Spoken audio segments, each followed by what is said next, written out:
Have you ever found yourself sitting in the driver's seat of your car, you just dropped the kids off, or you ran a bunch of errands, or maybe both, and you're sitting in the parking lot and you're scrolling on your phone and you're looking at your calendar, you're thinking about your to-do list, your relationships, what everyone needs, and you just had this moment where you stopped and thought, is this all there is? Why do I feel so disconnected even when I'm busy and surrounded by people who need me? If you've ever felt that ache of invisible loneliness, that quiet sense of drifting while your body, your roles, and your rhythm all shift beneath you, then this episode is for you. Because today I want to talk about something that so many women in midlife are feeling and experiencing, but almost no one is saying it aloud. And I believe it's because there's stigma and we feel ashamed. And that is the loneliness of perimenopause and midlife. And more importantly, what we can do about it. I want to start by naming something that might feel uncomfortable to hear. There is a kind of loneliness that doesn't look like loneliness from the outside. It doesn't look like isolation. It doesn't look like being alone on a Friday night. It doesn't even look like sadness. It looks like a full calendar. It looks like a lot of responsibility from the people that need you. And it looks like being needed. And yet, it feels empty and flat. If you ever thought, why do I feel so disconnected when my life looks so full?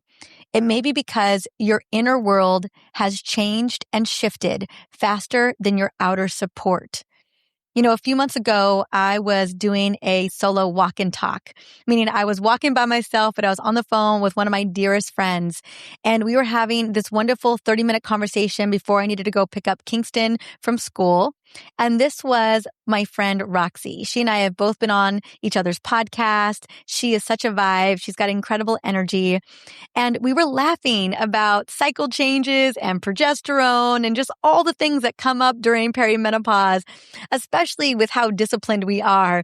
And in that moment of the conversation, she just stopped and she said to me, you know, we are in this together and I am so grateful for that. And it stopped me in my tracks. I remember standing there, my phone in hand, and I just felt that. I felt that in my soul. I felt that in my heart, in my gut, and I felt seen. I felt safe, and I felt like I wasn't carrying this alone. And that moment, it didn't fix my symptoms. It didn't fix the hormones because let's be honest, hormone chaos in perimenopause is an inevitability.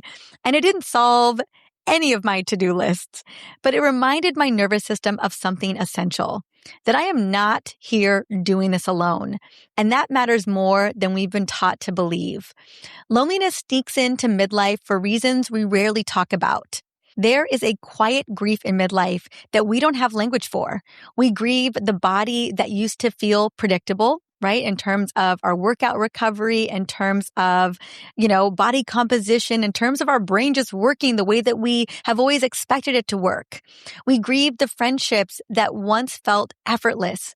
And we grieve the version of ourselves who didn't have to think so hard about everything, right? Things were a lot more effortless. And because this grief doesn't come with a funeral or a diagnosis, we often tell ourselves we should just get over it. We should just keep pushing through. But grief that isn't acknowledged becomes loneliness. It feels lonely. And for many women, this grief shows up right alongside perimenopause, when our emotional resilience is already stretched thin. On top of that, this is a time when your roles are shifting. Maybe your kids are growing up or leaving your home.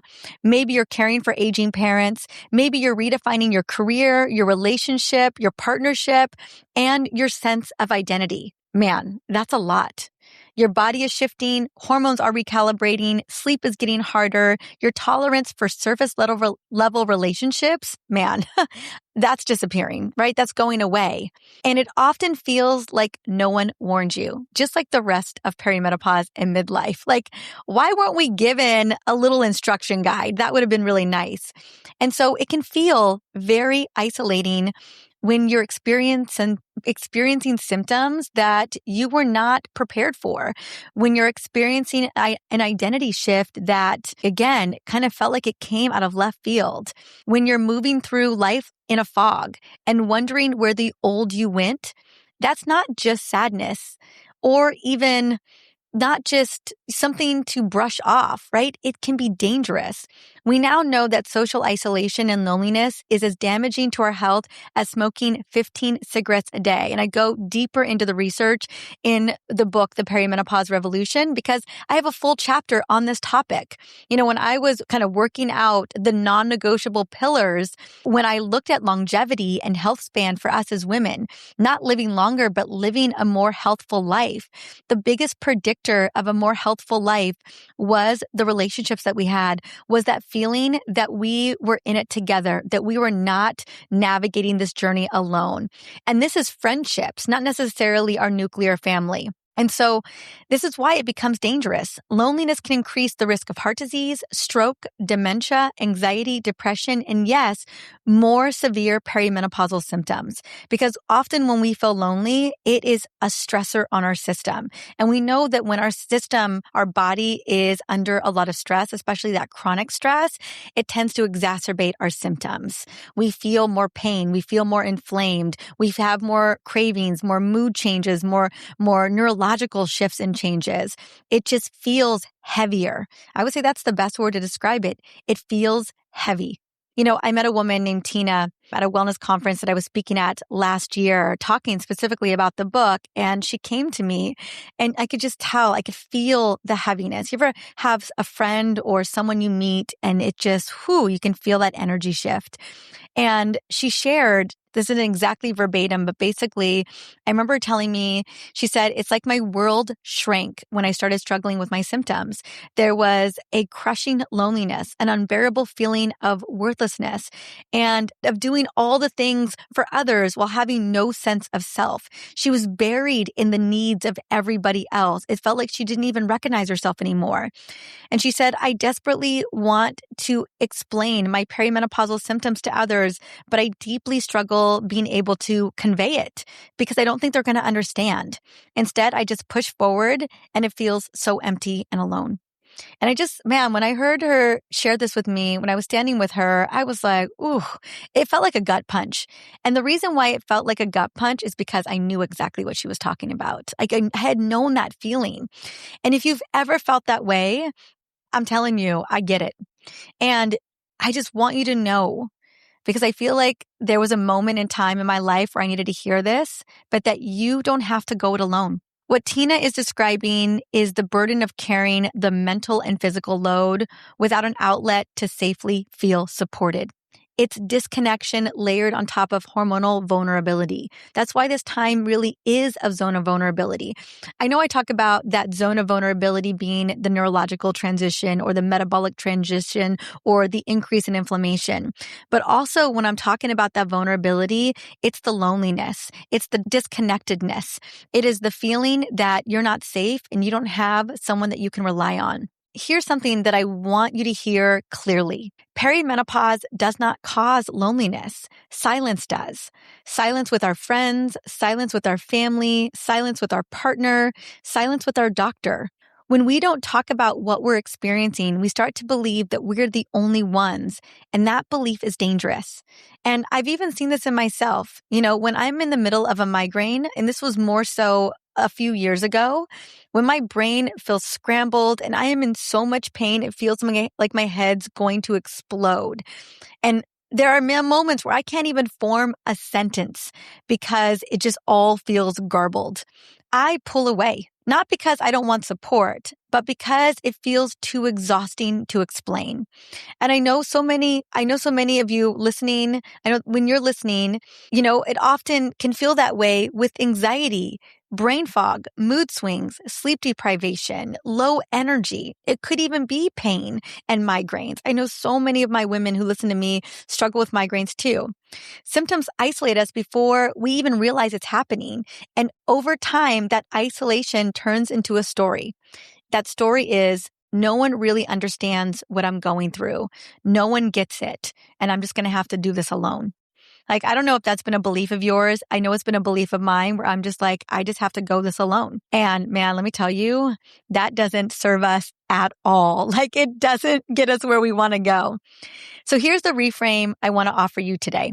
Loneliness is not a personal failure, right? You didn't do anything wrong. Please don't blame yourself. It's a biological signal.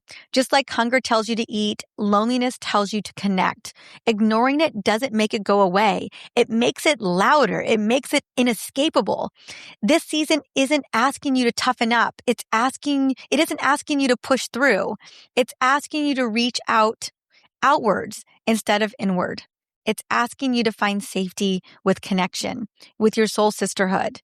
So what do we actually do about this, right? Not perfectly, because yeah, let's forget that. Not all at once, but gently and intentionally. So I want to ask, what would change if you treated your friendship like it was a non-negotiable? What if you didn't wait to feel better before reaching out? What if connection didn't have to be perfect, just consistent? After many of my closest friends moved away post-COVID, I'm not talking about like I had a crew.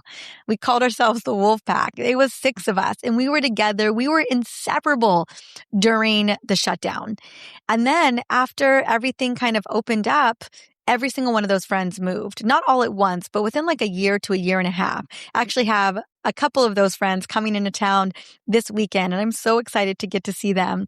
We're celebrating some birthdays this weekend. But I remember there was a loneliness. I remember Kingston was barely 1 year old.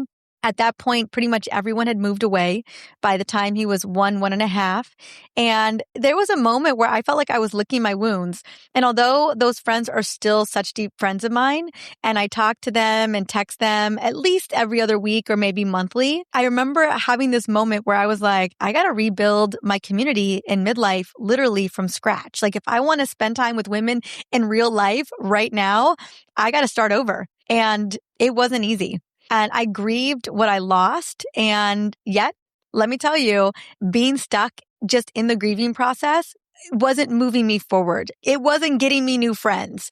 And so I just committed. I remember I committed to spending that next year cultivating friendships. Now, seeing my soul sisters regularly. I was just with one of my besties today. We were having lunch celebrating her birthday. We're going to celebrate more of her birthday this weekend. And also my other bestie coming in from Austin, Texas to celebrate her.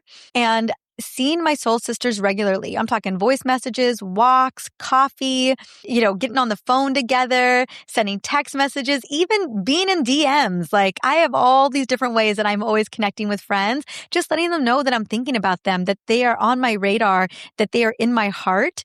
Man, this fills my cup in a way nothing else does. Like, yes, I love my Kingston cuddles from my son, but there's nothing like spending time with my friends. There's nothing like letting my friends know that I see them, I celebrate them, I want to check in on them. And, friendship in this season of life more than ever feels like home.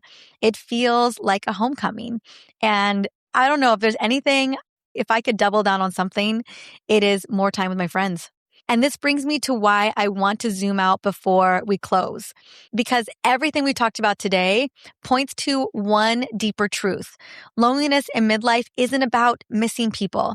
It's about carrying change alone, trying to navigate a shifting body, an evolving identity, and a demanding season without a place to land. Ooh, it's hard. After 17 years of caring for women in midlife, I can tell you this. Most women aren't struggling because they aren't trying hard enough. They're struggling because they're trying to do something that they were never meant to do solo. Midlife doesn't need completion. It needs companionship. It needs context. That's what it's all about. It needs ongoing recalibration. And I want to share a couple of things that I think can be really helpful in terms of, basically strategies to combat that feeling of loneliness. So, what do we do to rebuild connection in a world that feels too busy, too virtual, and too isolating? So here are a few small steps that change everything. The first thing is commit, decide that friendships matter. Friendships are a priority. Friendships are something that you are going to make time for, that you are going to invest in. And then next is name the need, right? So don't minimize it. Loneliness, again, is that biological signal. It's not a personal flaw. Acknowledge that friendship is a pillar of your health. I mean, that's the level of non-negotiable we're talking about. When it ends up in the category of like, this is going to help me live longer, I think it's worthwhile. And then number 2 is make the first move.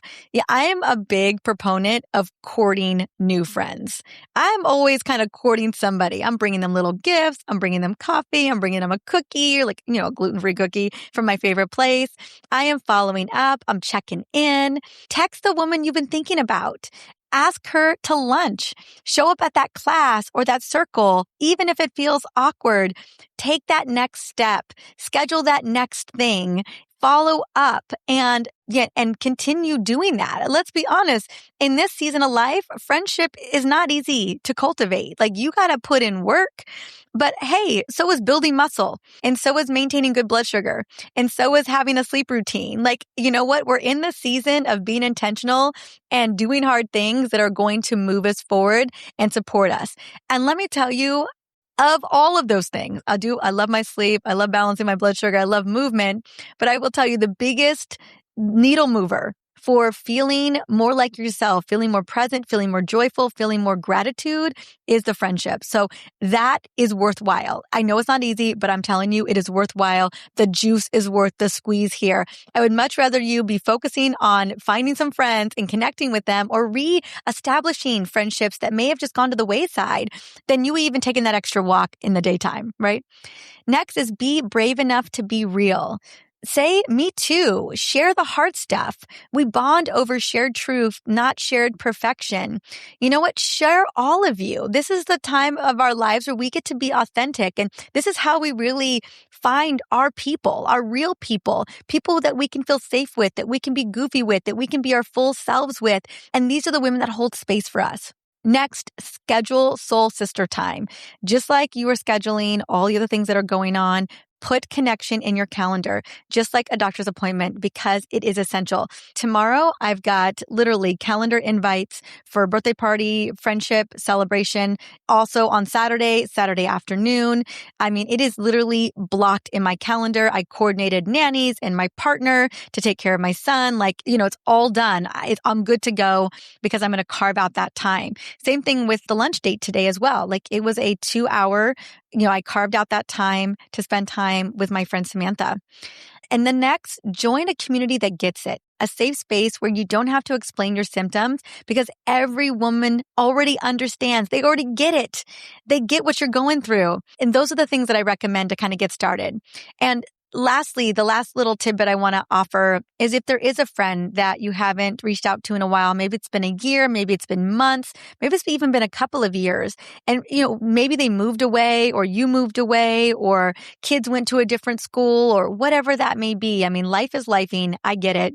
Reach out and it can be a simple text message of hey, you've been on my heart. And I would say after this episode, get your phone out. Get your phone out and go through the Rolodex or go in your DMs.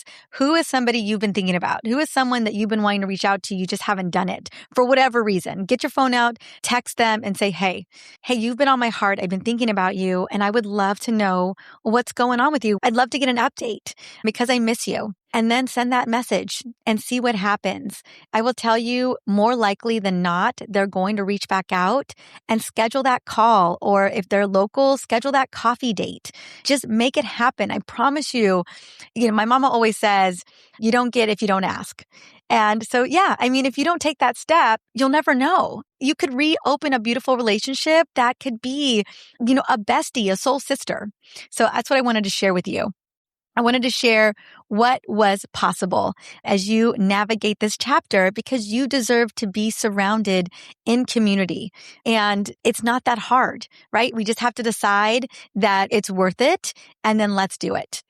And again, I want to just quickly share because we've been talking a lot about kind of a deeper truth, which is, we shouldn't be doing this alone. And This is why I've decided this year, this month, to create a beautiful community, a beautiful collective. And I'm calling it Midlife on Fire because we need support. We need companionship. We need contacts. We need ongoing recalibration inside a safe, supportive container. We don't need another course. We don't need another challenge, although I do love a good challenge. I did love my 7-day Jumpstart with over 2,000 women, by the way. We do not need another stack of PDFs, but it's important that we have a monthly anchor, a place where you can come back to as your life and body continue to change. Inside, we're going to be talking about optimizing your cellular energy, optimizing your sleep, your mood, your metabolism, connection, movement, hormone replacement therapy. We're going to be talking about nervous system regulation and gut health. I mean, really diving into the things that get you feeling the way that you want to feel again. But more importantly, we're going to talk about how to stay connected to yourself and to other women while you're in the middle of it. It's a space where your experience is believed, right? You are heard, you are seen, your questions aren't interrupted, and you don't have to explain why this season feels heavier than you expected. And if you've been feeling like that you've been experiencing this quiet loneliness, that sense that you're carrying too much intentionally, internally, even if your life looks fine on the outside, this is me saying you don't have to carry it alone. That's what this is all about, is that you get to have women who get it. Now, if you want to learn more, if you want to go check it out and see what it's all about, you can go and visit drmariza.com. That's drmariza.com/midlife on fire. And there's no pressure, just an open door. And if you're listening to this alone, you're on a walk, you're in your car in that driver's seat, it's late at night, you're about to go to bed, please don't know this. You are not too late. You are not behind, and you are not the only one, right? There are so many women that are going through with this that want to be there supporting you and being on the journey with you. This isn't the end of our story, right? We are just stepping in to a new story. We get to rewrite our story with all of our hard-won lessons and successes. This is the beginning of being more connected, not only to yourself, but to beautiful community, to safety, to feeling like you are in it together. And so again, go check out the collective. It is open right now. We're going to be kicking off soon. And again, it's such a pleasure to get to be here with you. And I can't wait to see you in the next episode on this Energized podcast. All right. See you soon. Thank you so much for watching. Now, if you found this video helpful, give it a thumbs up and share your thoughts in the comments. And if you are ready to learn more about perimenopause and how to navigate with a lot of ease and grace, be sure to subscribe to this channel so that you can join our community. Don't forget to share this video with someone that you love, that you know is navigating the perimenopause journey as well, because they deserve to feel their best too. See you in the next video.